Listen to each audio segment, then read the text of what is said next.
இந்த வீடியோவில் நான் முருகனுக்குரிய சன்மார்க்கம் வழிபாடு அதை பற்றி சொல்ல போகிறேன்.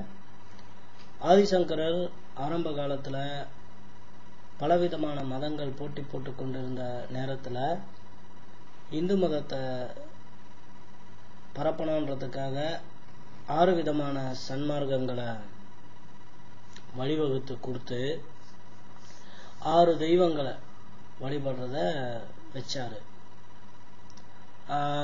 அந்த 6 தெய்வங்கள் கணபதி, முதல்ல விநாயகர், அடுத்து சிவன், அடுத்து விஷ்ணு, அதுக்கடுத்து சூரியன் இல்லை அக்னி, அதுக்கடுத்து அம்பிகை, அதுக்கடுத்து முருகர்.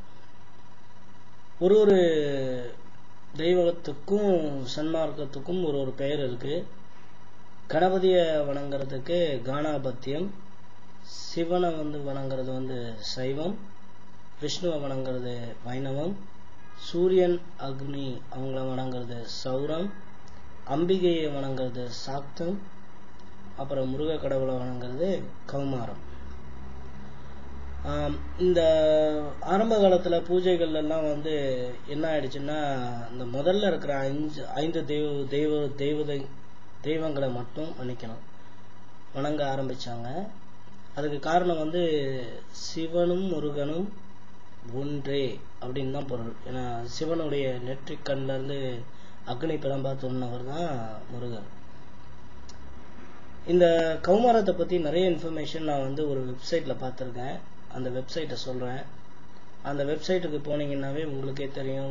ஒரு முருகன் கோயிலுக்குள்ளே போகிற மாதிரி, முருக கடவுளுடைய கோயிலுக்கு போன ஒரு அனுபவம் கிடைக்கும். அது நல்ல வெப்சைட்டு. அந்த வெப்சைட் www.kaumaram.com KAUMARAM.com. அங்கே போய் பாருங்க, பயனடைங்க. உண்மையிலேயே அது ரொம்ப நல்ல வெப்சைட்டு. எல்லா முருகனை பற்றி அனைத்து பாடல்களும் அங்கே இருக்கு.